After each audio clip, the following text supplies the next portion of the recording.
Thank you for joining us wherever you are. This podcast episode is brought to you by the Old Ways Actual Play team. This actual play uses the 5th edition Vampire the Masquerade tabletop role-playing rules by World of Darkness. This actual play is performed by adults and in an adult setting. Listeners should know that this podcast is intended for a mature audience and will include strong language and mature themes. All content, including names, places, events, companies, and so forth, that may bear resemblance to entities living, dead, or undead is strictly coincidental. My name is Rena Henze, and for tonight's game, I will be your storyteller.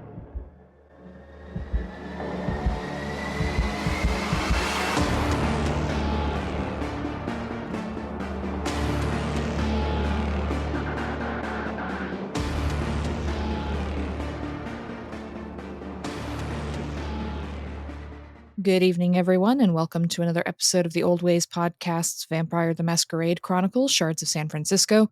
I am your storyteller Rena, and tonight we are going to be turning the spotlight onto one of our very favorite coterie members. But before we do that, I'd like to thank all of you, as we always do, the listeners, and especially you, the Patreon supporters. We literally could not do any of this without you.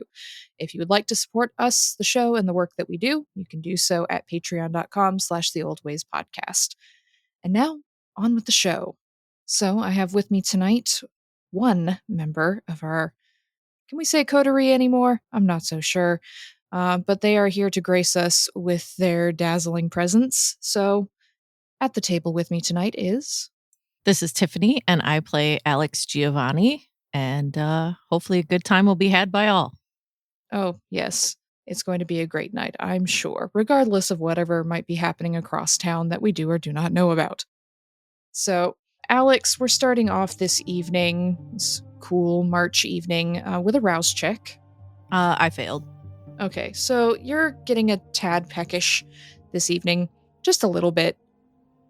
Hunger doesn't feel quite the same to you anymore, perhaps after what you went through at the end of October, beginning of November of last year. Even when you get a bit hungry, there's still that reminder of it could be so much worse. So you wake up this evening and get ready for the night. Whether or not you had any plans for this particular evening, whether it was gracing Sebastian with your presence or perhaps checking in with your spiders around town, that perhaps might be derailed by the creamy white envelope you find slid under your door on this particular evening. Last time I got an envelope under my door, it was irritating. So, well, the center of the last one now has his head encased in resin, and the rest of him is ash. So at least you don't have to worry about him anymore. That's true. All right, I will go check out the letter. It's in very formal cursive, but it's a lot more relaxed, let's say, in style than the last missive you got, and it just says, "Darling Alex, you have a visitor at the temple this evening. He won't go away, says he must speak with you. Do you mind awfully?" And it's signed Cassiopeia, who is one of the priestesses, so to speak, at the temple. Okay, I can't think of who would be there, so I guess we're gonna go find out. How are you dressing this fine evening for a visit to the temple?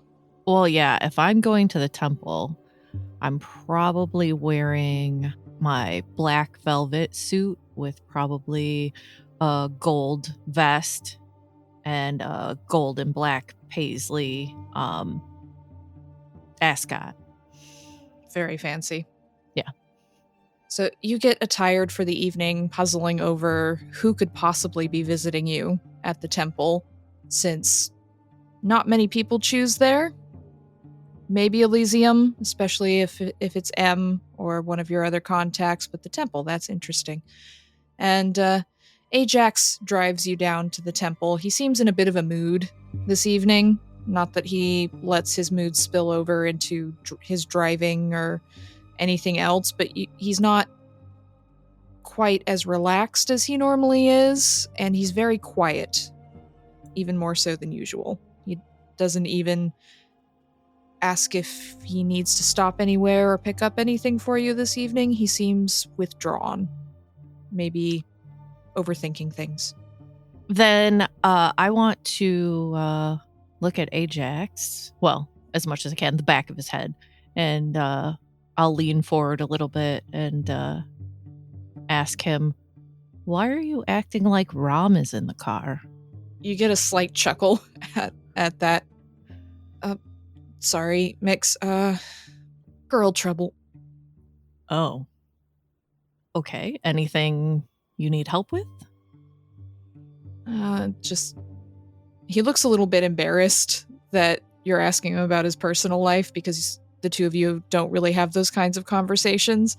He just says, I met this girl at a bar a couple weeks ago and she's really hot. And we hit it off and she genuinely seemed interested in me like a lot of people don't. It wasn't just kind of like a hookup kind of thing.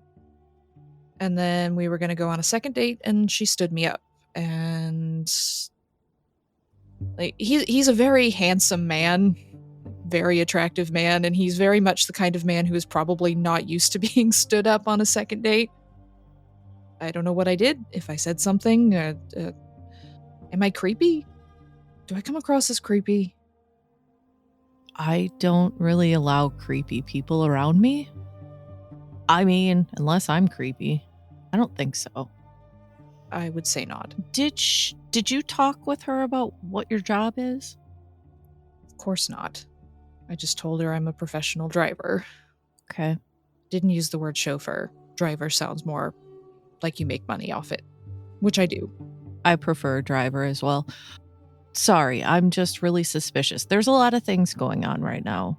So I didn't give her any personal information or your name or anything. He looks a little nervous now. I know. I trust you. That's why you drive me to the places that you drive me. I just want you to be careful as well. I don't want you to end up missing or have something happen because of me. We went out in the middle of the day, if that tells you anything. Not really, because you can go out in the middle of the day. I know, so she's not a night person. He does not like using the word. Yeah. Those are not what we're currently worried about right now. It's the humans that don't like us. Oh, I was not aware. I will deactivate my Grinder and Tinder and so on for the moment until you tell me it's safe. Well, I'm just saying be careful. It could be just a silly, who knows? Maybe, did you check your wallet? Did she steal your wallet? Everything's on my phone now. You know how it is. You can pay for things from your phone. You can have your key to your house on your phone. You just hold it up and it unlocks everything. There's an app where you can even turn the lights on and off from your phone. It's really cool. Seems very unsafe. Because if somebody knocked you out and took your phone, they have everything. I have never been knocked out in my life that I am aware of. Okay. Anyways, you don't have to stop your personal life. I just want you to be careful. That's all. I'm never gonna, try and dictate your life. Your safety is part of my priorities. I appreciate that. And he relaxes a little bit more. He doesn't seem quite as wandering. And he takes you the rest of the way to the temple in a more companionable silence, less awkward. And he drops you off, says he'll go to his usual spot and come back when you call for him. So you go inside the temple. There's no major party on tonight. You would have already been there if there had been.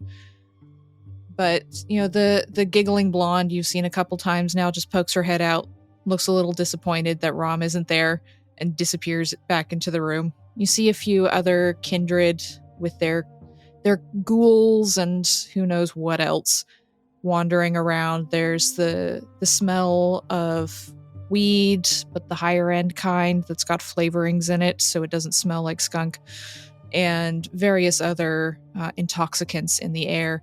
And Cassiopeia comes drifting out of a room towards you. Drifting is really the only way to describe how Cassiopeia moves. She still wears these long, flowy robes, very gossamer thin. You can see pretty much everything. And she just drifts over to you, says, darling, thank you for coming.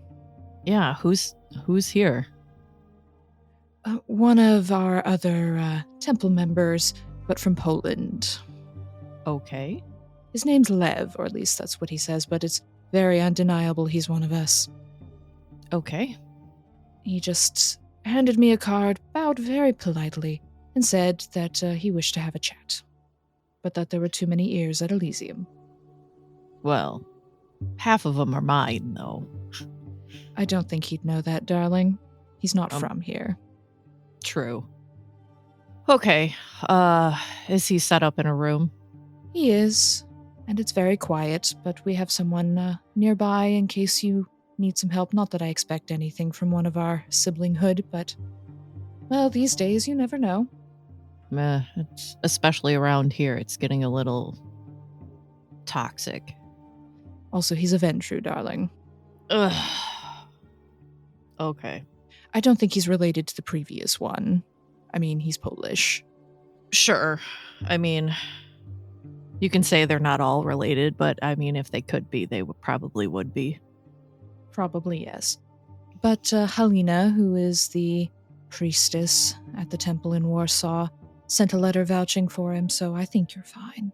Okay. I'm curious what he needs and why he found me. Well, everybody needs to find you eventually, Alex, my dear. I mean, I'm hard to miss. She blows you a kiss and points to a room. Off to the side, there's one of these side hallways that if you weren't looking for it, you might not notice. And there's a couple rooms down there that are usually reserved for private, quiet meetings or for more intimate moments that you don't want anyone dropping in on. Okay. Yeah, I'll head that way. So you go into the first door on the right.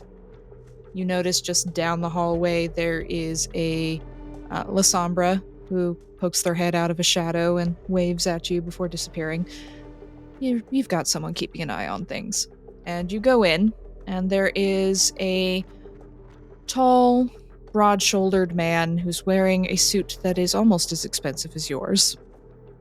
Extremely well put together, and with the definitive air of beauty around him that can only come from being a child of Michael. There is no faking this.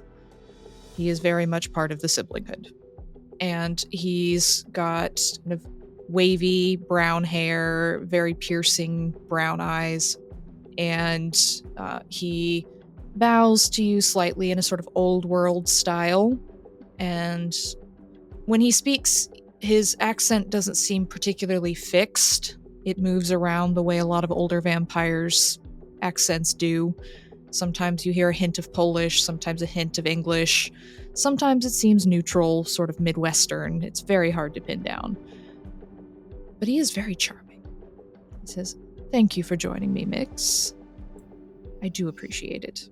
Yes, and what do I owe this pleasure? He gestures to a seat opposite him and waits for you to sit down before he sits down. I'll go have a seat. I'm visiting here from Poland via Chicago. An acquaintance, let's say, at the tower asked me to pay a visit from Chicago to, well, whatever sort of government organization is going on around here, which I'm not sure is anything. He raises a very well-manicured eyebrow. That would probably be about accurate.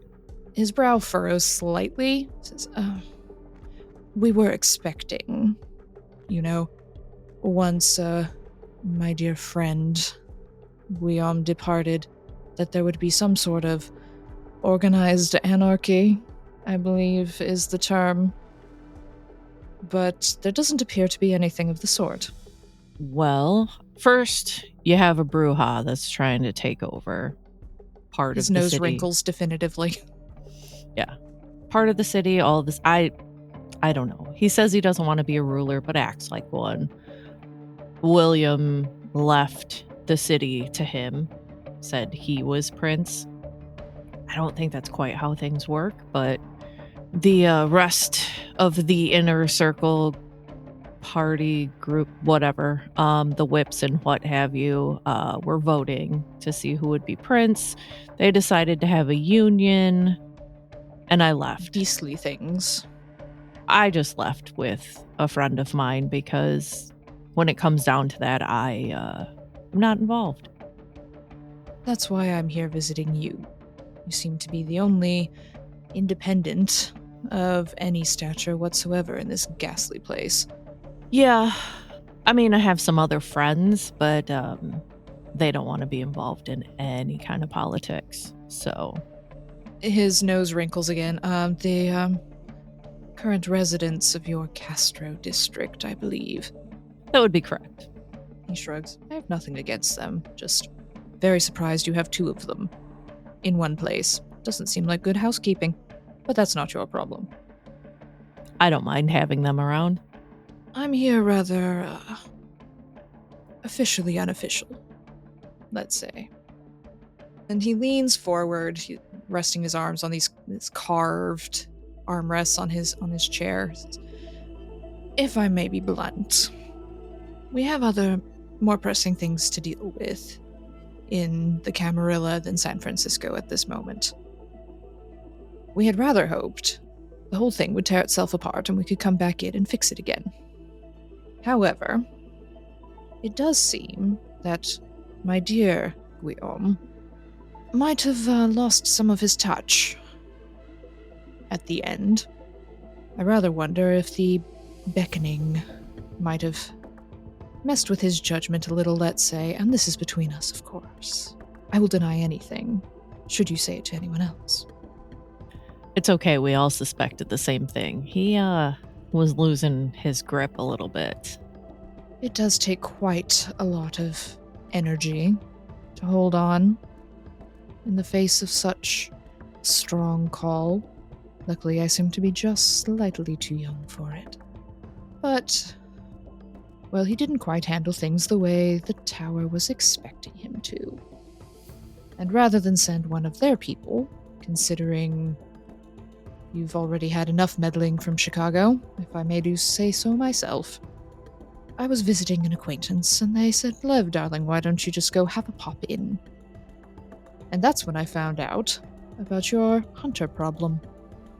Yeah, that is quite unfortunate. And that may have also come from William. He doesn't look surprised. He leans back in the chair, adjusts his ascot slightly. Well, it is a tactic we have used before. Selectively, you understand.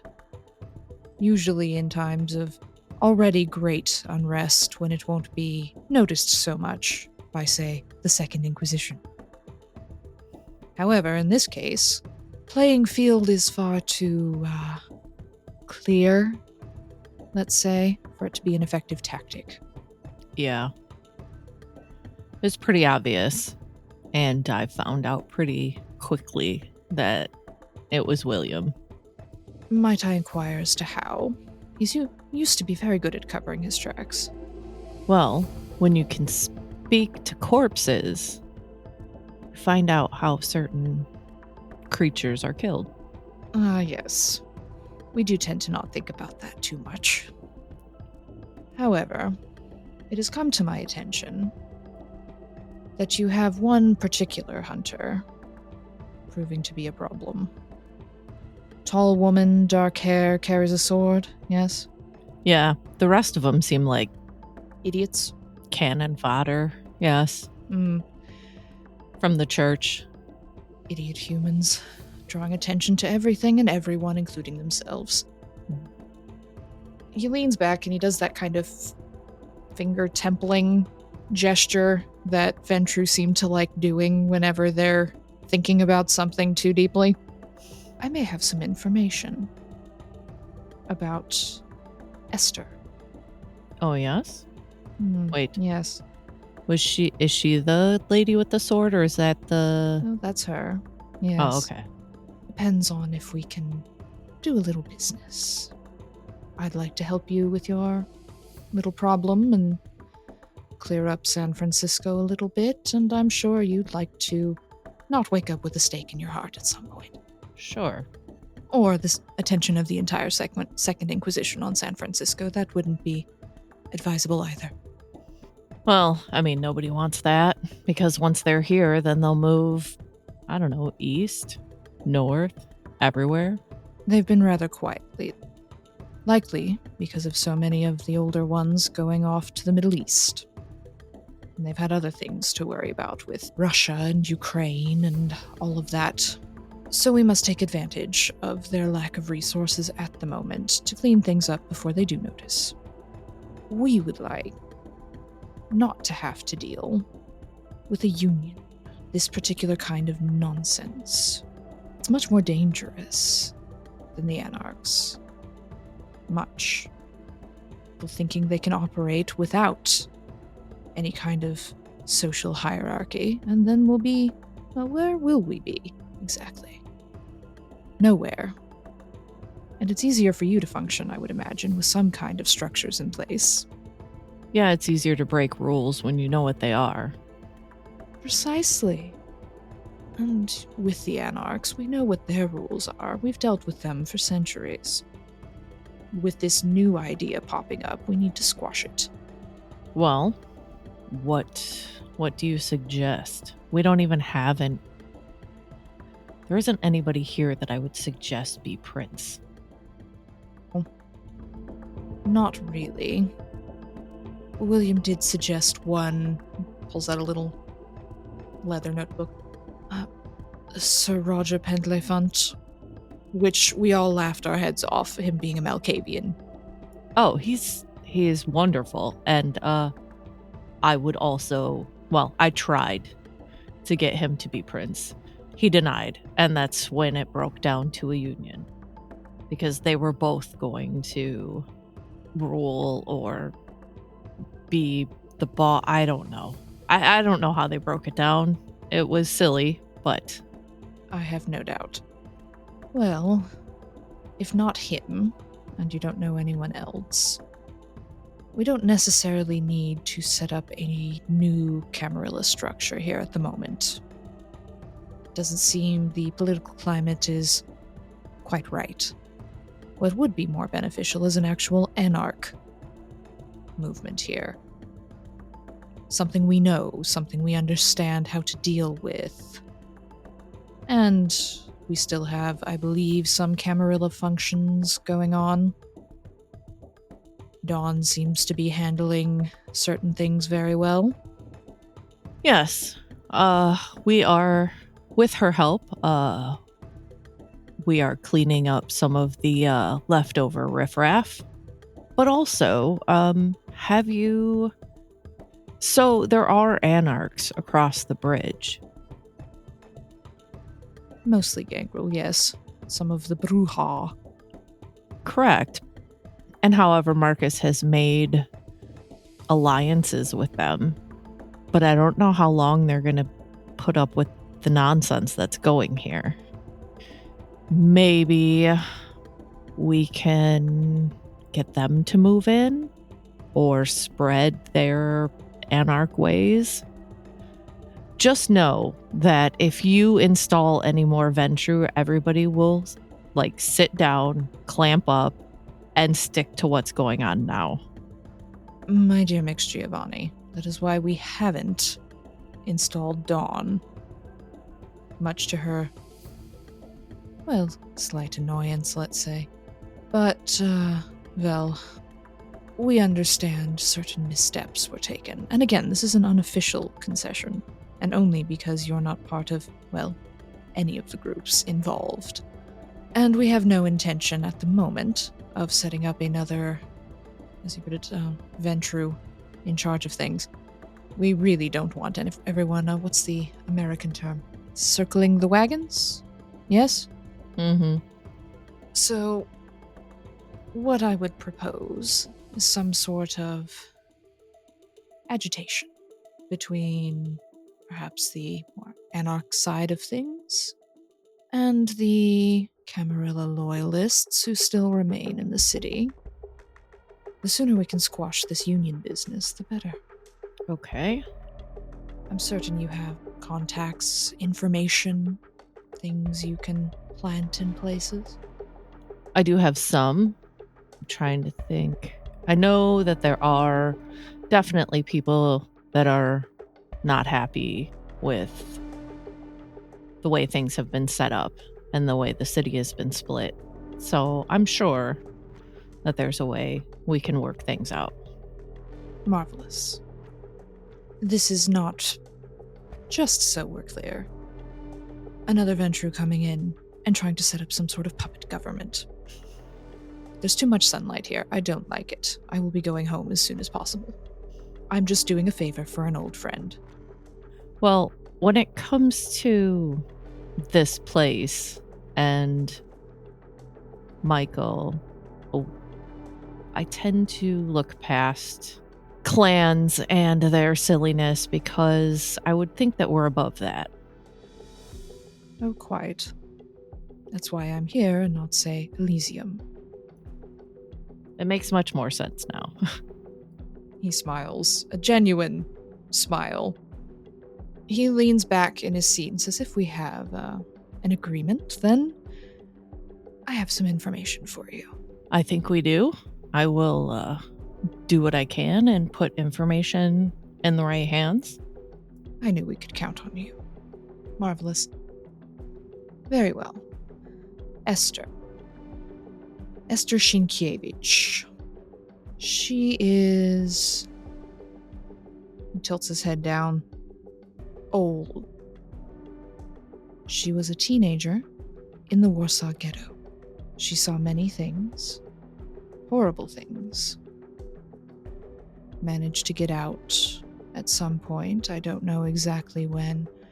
But when the Allies moved in and everything ended, I do know in 1946 she started assisting them in hunting down Nazis.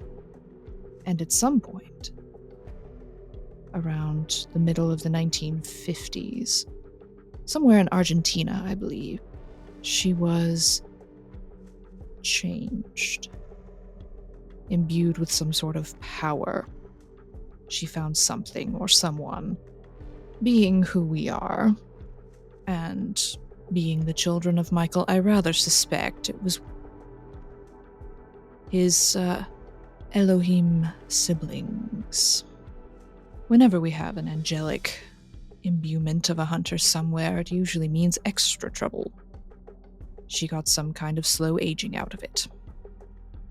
As far as I can tell, anyway, there's no other explanation for how she still looks 30. We've used her ourselves. Sometimes. She's very single-minded, that one. An avenger of sorts, I think she fancies herself. Disappeared for a while after an encounter with one of Stalin's wolves. Nasty set of bodyguards that man had. Ever you get the lycanthropes in, never a fun time. She disappeared and came back. And she's been out in the world hunting things ever since. Well, it makes sense that she came here because we had a Nazi here. Oh dear. I'm sure that's how William got her here.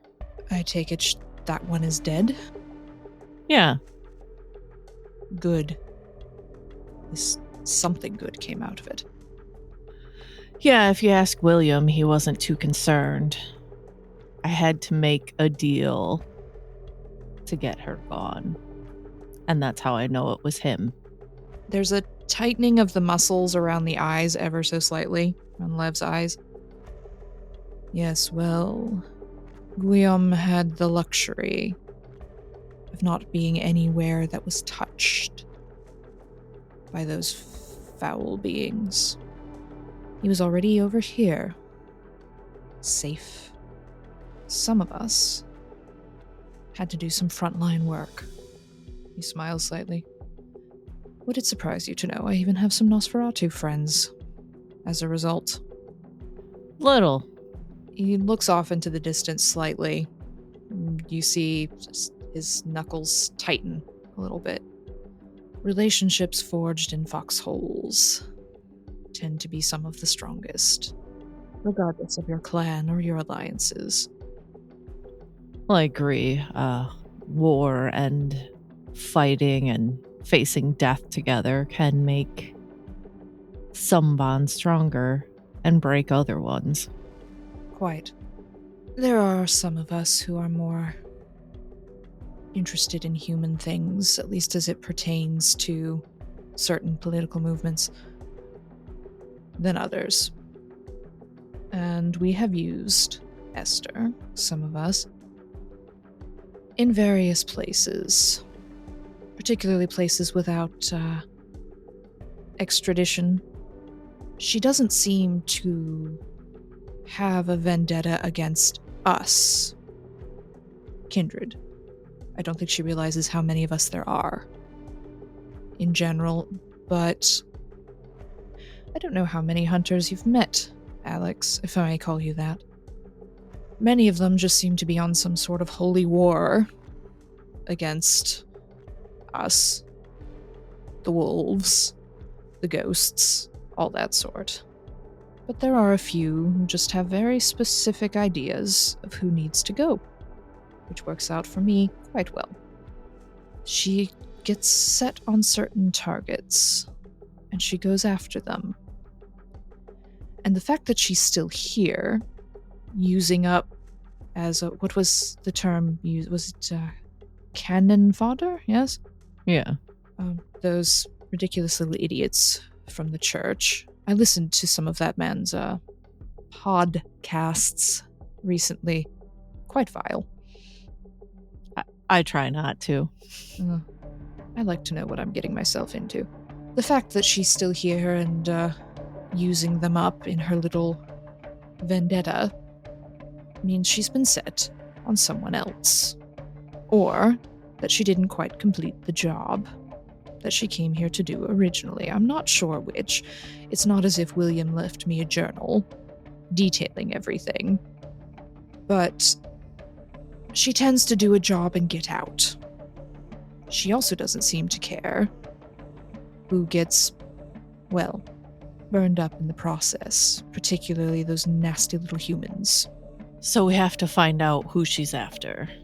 Yes, I couldn't say at all. I don't know anyone here, except for Cassiopeia and now that we're acquainted, and a couple members of the temple.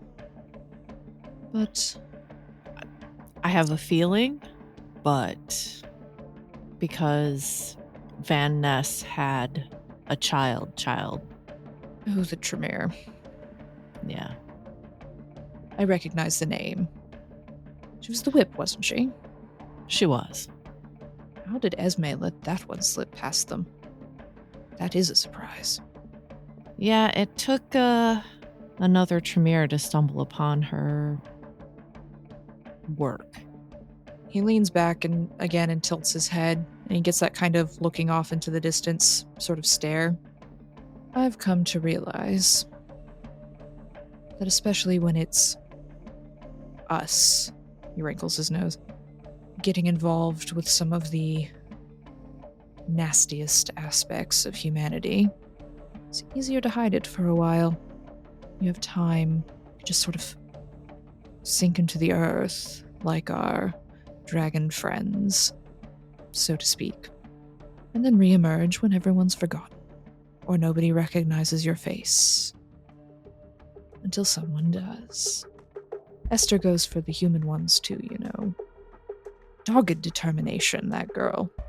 He looks very admiring just for a moment.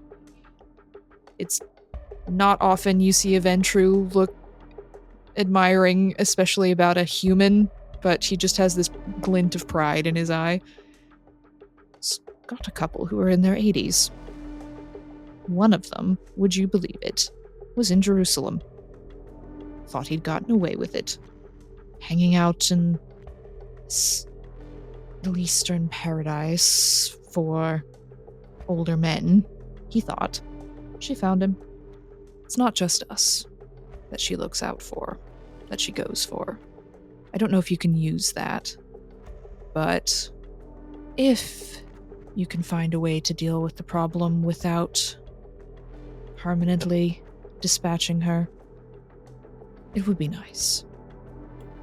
She's not as disposable as the rest of them, I suppose. She does good things for us. But more importantly, it's not malicious. I can't promise anything considering the circumstances, I understand, yes. Well, and the Bruja is on her trail, so he's not going to let anything go. But maybe I can talk him into finding out who she's after so that she will just pack her bags and go. Yes. And then we can burn the church to the ground and be done with them. He laughs a deep, throaty chuckle. Yes. I'm rather a fan of that particular plan. I've done a few burnings myself, or rather had my ghouls do it so I didn't have to get close to it. We aren't quite flame-proof yet. Well, some of the wizards are, I suppose. But if it's possible, she does rather tend to get rid of the bad elements. Yeah, I haven't even seen her or heard anything since Van Ness has been, dispatched. All I've heard is whispers of a hunter, and we have hunters, and then we have this fanatic at the church, but I haven't heard or seen anything of her. I would suppose then you're not her target. And if William called her here, then I would suppose not. But it's a good thing you haven't seen her then. But if you think you know who she's after, might be a place to start. Yeah. She won't leave until she's done what she's set out to do, unless it turns out that whatever she's doing is proven to be wrong. Do you think that William would tell her stuff about Marcus to make him a target? There's a deep, heavy sigh. As much as Guillaume was a friend of mine, and as many things as he did for my line, I can't say I'd put it past him. Especially if, as you put it, he didn't care, yes, about Phoebe. So, it is entirely possible. And while I don't want this vase being a particular problem, I also don't wish anyone to be labeled with that, and he spits. I agree. I mean, I'm mad at Marcus, but I'm not that mad. Not all of us in the Camarilla or even in Clan Ventru are set on murdering everyone we disagree with. I rather think this Marcus must have pushed William's springs? Buttons. But yeah, he flooded his office with sewage.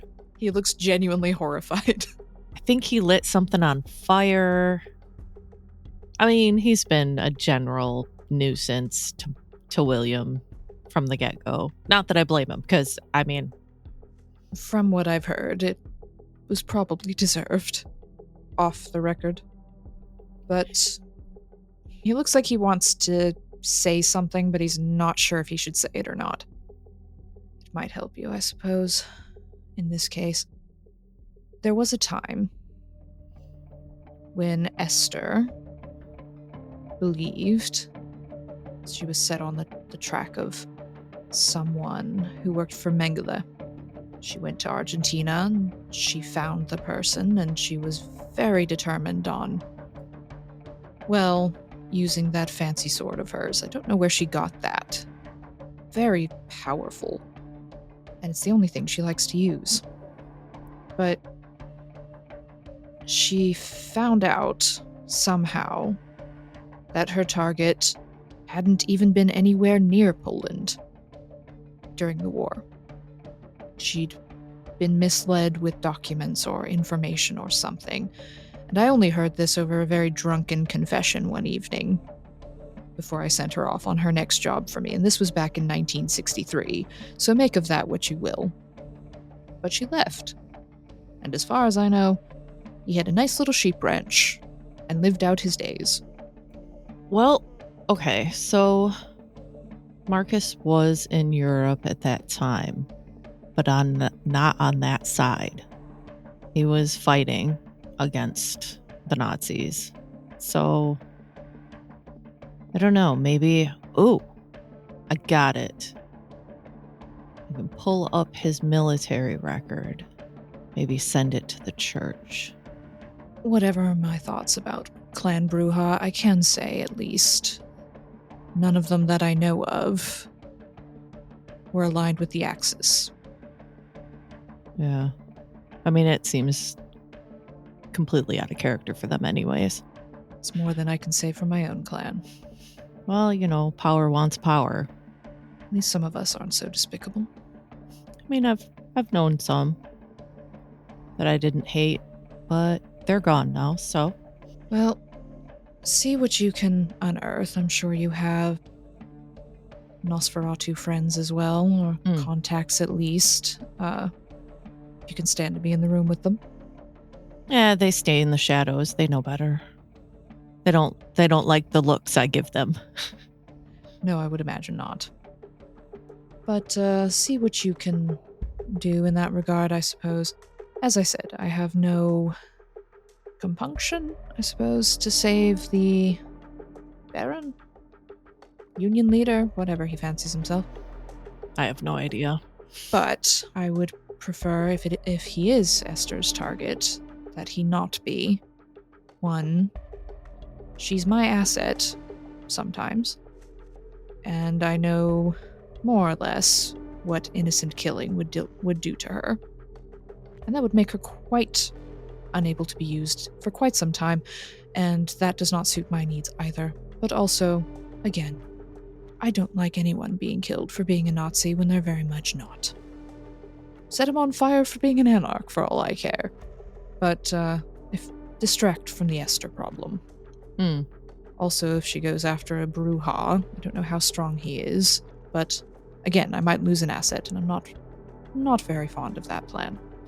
Yeah, I couldn't tell you who would win in that fight, but let's just not make it happen. I think I've got a plan that might work. I'll see what I can do. Once again, I can't promise anything, but I'll do what I can. Yeah, and then do you want me to send a letter, forward something to you, or will you hear from her? If she gets out of town, I'll hear from her about how things went. As for gestures vaguely in the surrounding area, as for the San Francisco situation, it's not my problem. As I said, favor for a friend, because they didn't want to come themselves. So, you have no need to update me whatsoever. Once I get home, I am washing my hands of the whole business and turning my attention towards you-know-who and the Ukraine problem. So, I will not be thinking about San Francisco in the slightest, other than my charming visit to this lovely temple. So, I trust you to uphold your end of the bargain. You have a reputation in various circles for always keeping to your end of deals. Yeah, when I can control it, yes. You know what you are doing. You know the city far better than I ever want to. And I have done my best to protect my asset. If you see her, you can tell her Lev asked after her. You get a slight hint of something in the way he says that line. Just something. And then he stands up and brushes down his suit and straightens out the coat. But I would now prefer to spend the rest of my evening having a good time, since I had to be out here anyway. Well, you do that, and I have work to do. It's going to be a very slow trip back home. You'd think by now the Americans would have invented a decent railway system. Yeah. Snorts. Very well. He bows very formally. Thank you for your time. And I wish you, what is it, good fortunes? Thank you. And enjoy the rest of your evening. Thanks. And he exits the room and you hear a couple voices down the hallway. Can't really make out what they're saying, but he starts laughing, and you assume they're going off to enjoy the delights of the temple for the rest of the night. Yes. So Lev has gone out into the rest of the temple, and now you have part of your evening at least. So as you are getting up from your seat, were you planning to stay at the temple for a bit, or were you leaving? I'll probably say hi to the people that I have to, that I think I should, since I stopped in. Probably make some quick rounds and let them know that I have some business to take care of. And yeah, I mean, I guess my plan would be to head down to Elysium probably. Okay. So you make your rounds, you greet the other higher ranking members of the temple and anyone who says hello, because it would be inappropriate not to. After about 45 minutes of irritating small talk and glad handing, as you step out of the temple and Ajax is pulling up, your phone starts metaphorically exploding. Okay. I will look at it. You have alert after alert after alert of text messages, some that are like the recorded voice messages that you can send. There's a couple of them that are really long. There's one that's like 10 of these little voice recordings that are about a minute each, and it's just over and over, so many of them. You had your phone turned off notifications wise while in the temple. It's policy, and also you were doing work. And now that you've turned it back on, all of a sudden they're all there. And they're coming in from multiple people, like multiple vampires that you have spread out. And most of the ones, as you quickly scroll through the notifications, seem to be coming from people you have inside the territory. Okay. Well, when I get in the car, I'll have Ajax head that direction as I start reading the text messages and listening to shorter ones because I'm not going to have time to listen to like the really long ones and try and figure out what's going on.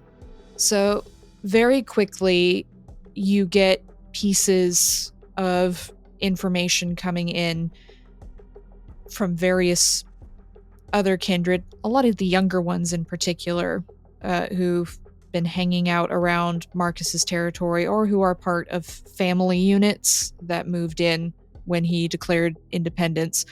And they all seem to be saying the same thing. That Marcus and a whole bunch of his inner circle, bodyguards and all, were descending on a house next to where the La Sombra live. Everyone knows it's House La Sombra. It's covered in shadows, hard to miss, plus all the cats.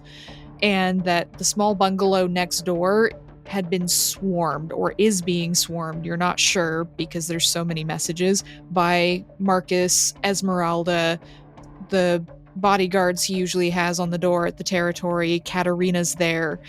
The gremlin, as you call him, and now all of your contacts have started calling him, is there. It's just full swarm movement. And one message from Ven, who is one of your gangrel contacts, says, I think that's where the Salubri live. I would know that because I took Annalise home. Right. Okay.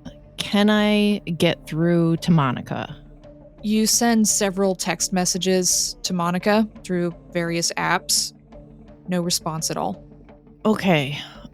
Then I'm going to call Eddie, which I usually text, but I'm calling him. Okay. So that he knows it's important. Mm-hmm. Yeah. Call him and then have him track her phone. I'll give him the phone number and what service she uses. Oh, okay. Right on. Yep, right on it. That shouldn't be too hard to do, I wouldn't think. Got it. And you want me to have the messages sent to you about, like, I can have it set up to go by text. It's usually through an app, but I know you don't have the tracking app, but it can send you text messages about where this phone is at every 3 minutes. Yeah, does it look like it's moving? At the moment, it's at this one address down by the port. It hasn't moved in, at least since I turned it on. Do you think it's gonna? I hope so. This is what the car looks like. Can you find it on cameras? Yep, give me a second. You hear some frantic typing. Okay.